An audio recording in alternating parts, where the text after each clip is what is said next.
ठाण्यात आज एक महानगरपालिकेवर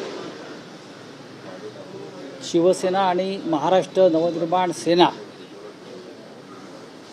यांचा एक मोर्चा निघतो आहे आणि मोर्चाचं कारण स्पष्ट आहे। ज्या पद्धतीनं मुख्यमंत्री पालकमंत्री असलेल्या जिल्ह्यात ते ज्या भागाचं प्रतिनिधित्व करतायत त्या महानगरपालिका हद्दीत जी गुंडगिरी, जी दरोडेखोरी, जो भ्रष्टाचार, जी लाचलुचपत सुरू आहे त्याविरुद्ध हा मोर्चा आहे। ठाणे महानगरपालिकेचे उपायुक्त त्यांना मुंबई पोलिसांच्या लाचलुचपत प्रतिबंधक किंवा EOW असं म्हणा त्यांनी कारवाई करून अटक केली 50 लाखाची लाच स्वीकारताना। हे उपायुक्त हा जो पक्ष आहे मेंदे गट त्यांचे हस्तक होते। संपूर्ण महापालिकेमध्ये अशा प्रकारे लुटमार करणाऱ्या हस्तकांचा भरणा आहे। अख्ख्या शहरात आणि जिल्ह्यात एक प्रकारे जे वातावरण आहे हे महाराष्ट्राला कलंक लावणार आहे। मी मुख्यमंत्र्यांचं अभिनंदन करतो, त्यांनी दत्तक घेतलेल्या नाशिकमध्ये जी गुंडगिरीविरुद्ध मोहीम सुरू केलेली आहे आणि कोणाचाही मुलाहिजा न ठेवता कोण कोणत्या पक्षाचा आहे याची फिकीर न करता त्यांनी पोलीस आयुक्तांना जे आदेश दिलेले आहेत की गुंडगिरी मोडून काढा, अशा प्रकारचे आदेश त्यांनी ठाणे जिल्ह्यातल्या गुंडगिरीविरुद्ध देणं गरजेचं आहे। गणेश नाईक जे एक ज्येष्ठ नेते आणि मंत्री आहेत त्यांनी सुद्धा या रावणराजविरुद्ध आवाज उठवलेला आहे आणि मी त्यांचे अभिनंदन करीन की त्यांनी ही सर्व हरामखोरी मोडून ठाण्यामध्ये जनतेचे प्रश्न ऐकण्यासाठी जनता दरबार सुरू केले आणि आज आम्ही या अन्यायाविरुद्ध, या भ्रष्टाचाराविरुद्ध शिवसेना आणि मनसे एकत्र येऊन मोर्चा काढत आहोत। राऊतसाहेब, तुम्ही म्हणतात की तुम्ही मुख्यमंत्र्यांचं अभिनंदन करता, नाशिकमध्ये त्यांनी जे धोरण स्वीकारलेलं आहे तिकडची गुन्हेगारी मोडून काढण्यासंदर्भात, पण अलीकडच्या काळात दिसून आलं की नाशिकमध्ये असे अनेक वादग्रस्त प्रवेश भाजपमध्ये झाले, त्याचं काय? भाजपमधल्या नगरसेवकांना सुद्धा मुख्यमंत्र्यांनी सोडलेलं नाही किंवा ज्याने अलीकडच्या काळात भाजपमध्ये प्रवेश केला अशा गुंडांच्या टोळ्यांचा सुद्धा मी गेल्या काही दिवसात पाहतोय पोलीस आयुक्त संदीप कर्णिक यांनी पूर्णपणे बिमोड करण्याचं धोरण स्वीकारलेलं आहे आणि माझ्या माहितीप्रमाणे नाशिकच्या पोलीस आयुक्तांना मुख्यमंत्र्यांचे तसे आदेश आहेत, हे यांचे अड्डे उद्ध्वस्त करा। मग तो भारतीय जनता पक्षाचा आहे का, तो शिवसेनेचा आहे का, तो काँग्रेसचा आहे का, तो राष्ट्रवादीचा आहे का? जनतेला छळणारा आणि शहरात दरोडेखोरी करणाऱ्यांना दयामाया दाखवू नका, हे जर धोरण असेल तर त्याचं स्वागत केलं पाहिजे आणि नाशिकमध्ये मला तिकडले आयुक्त संदीप कर्णिक यांच्याकडून ती कारवाई होताना दिसते। अशा प्रकारची कारवाई ठाण्यात व्हावी। नाही, पण पुणे अपवाद आहे का? कारण पुण्यामध्ये सध्या देशाच्या नकाशावर पुणे गाजतं आहे। घायवळ प्रकरण असेल, विविध गँग्ज असतील, पुण्याचे प्रकरणामध्ये घायवळ प्रकरणात सुद्धा रवींद्र धंगेकर काही धक्कादायक माहिती आजही पत्रकार परिषदेत समोर आणणार। त्याआधी त्यांच्या पक्षाकडून त्यांना समज दिली गेलेली आहे की महायुती दंगा नको असे आदेश त्यांना दिले। बघा, पुणे हा एकेकाळी विद्येचं माहेरघर होतं, सांस्कृतिक शहर होतं। आज पुणे हे अजितदादा पवारांमुळे आणि नंतर भाजपमधल्या काही घटकांमुळे गुंडांचं माहेरघर झालेलं आहे। कोयता गँग ही संकल्पना पुण्यातून बाहेर आली। पोलीस आयुक्त काय करतात? तिकडले पोलीस आयुक्त जे कोणी आहेत त्यांनी नाशिकच्या पोलीस आयुक्तांकडून नाशिक शहरात जे काय घडामोडी सुरू आहेत त्यापासून प्रेरणा घेतली पाहिजे आणि हे राज्याच्या गृहमंत्र्यांचं जबाबदारी आहे। पुण्यामधले एक मंत्री केंद्रात आहेत आणि ज्या प्रकारे पुण्याची बदनामी सुरू आहे ही गंभीर बाब आहे। पुण्यामध्ये सुद्धा ठाण्या इतकीच जबरदस्त गुंडगिरी सुरू आहे। राऊतसाहेब, आज काँग्रेसची बैठक आहे।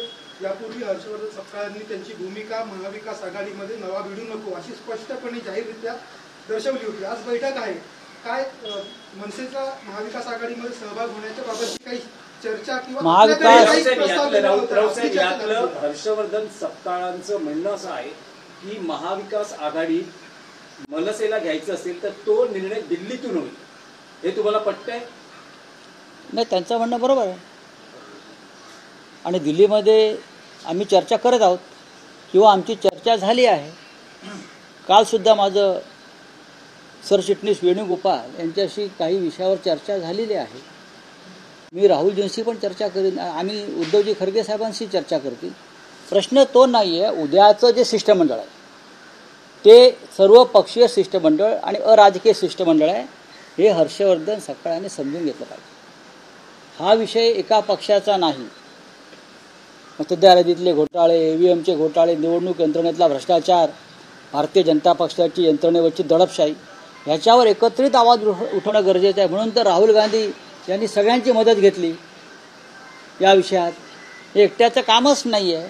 उद्या आम्ही सर्व पक्ष महाराष्ट्र राज्याचे मुख्य निवडणूक अधिकारी चोखलिंगम यांना भेटतो आहोत, एक निवेदन देत आहोत, त्यांच्याशी चर्चा करतो आहोत. त्यानंतर उद्या 1:30 वाजता यशवंतराव चव्हाण प्रतिष्ठानमध्ये आम्ही पत्रकार परिषद घेत आहोत. या शिष्टमंडळात माननीय शरद पवार साहेब, माननीय उद्धव ठाकरे साहेब, माननीय हर्षवर्धन सपकाळजी, माननीय राज ठाकरेजी, महाराष्ट्र नवनिर्माण सेनेचे अध्यक्ष, त्यानंतर कॉम्रेड अजित नवले, कॉम्रेड सुभाष लांडे, रईस खान, असे जयंतराव पाटील शेका पक्षाचे, या सगळ्यांना आमंत्रित केलेलं आहे आम्ही आणि सगळे येत आहेत. आता हर्षवर्धन सपकाळ यांचा एक मुद्दा आहे की इंडिया आघाडीत नसलेले पक्ष त्यात आहेत. म्हणजे कोण आहेत? इथे इंडिया आघाडी किंवा महाविकास आघाडीचा पक्ष विषयच नाही. सर्व पक्षीय शिष्टमंडळ. आम्ही देवेंद्र फडणवीस यांनाही आमंत्रण दिलेलं आहे ना, आणि आम्ही अजित पवार आणि त्यांच्या इतर घटक पक्षांना आमंत्रण दिलं आहे की हा विषय, निवडणूक आयोगाचा विषय, हा संविधान आणि लोकशाहीच्या संदर्भातला महत्त्वाचा विषय आहे. याच्यात राजकारण कोणी आणूच नाही. राऊतसाहेब, उद्याच्या बैठकीचा आपण एक विषय वेगळा ठेवू. आता तुम्ही असं म्हणाला की राज ठाकरेंच्या मनसेला महाविकास आघाडी घ्यायचं की नाही याची तुमची दिल्लीतील काँग्रेस पक्षश्रेष्ठींची चर्चा सुरू आहे. तुम्ही अलीकडच्या काळात राज ठाकरेंना अनेकदा भेटलेला आहात. राज ठाकरे स्वतः इच्छुक आहेत का महाविकास आघाडी घ्यायला? एक लक्षात घ्या, महाविकास आघाडीमध्ये जर नवीन घटक घ्यायचा असेल तर नक्कीच एकत्र बसून चर्चा करावी लागेल असं माझं म्हणणं आहे. आणि काँग्रेसचं नेतृत्व दिल्लीमध्ये आहे. काँग्रेसच्या नेतृत्वाला इथे अधिकार घ्यायचा, कोणताही निर्णय घ्यायचा अधिकार नाही, हे मान्य केलं पाहिजे. जसं अजित पवार किंवा आहे तुमचे एकनाथ शिंदे हे निर्णय घेऊ शकते, त्यांचा निर्णय अमित शहा घेतात दिल्लीत. काँग्रेसचंही तसंच आहे. महाराष्ट्रात 3 पक्ष आहेत जे स्वतः निर्णय घेऊ शकत नाहीत.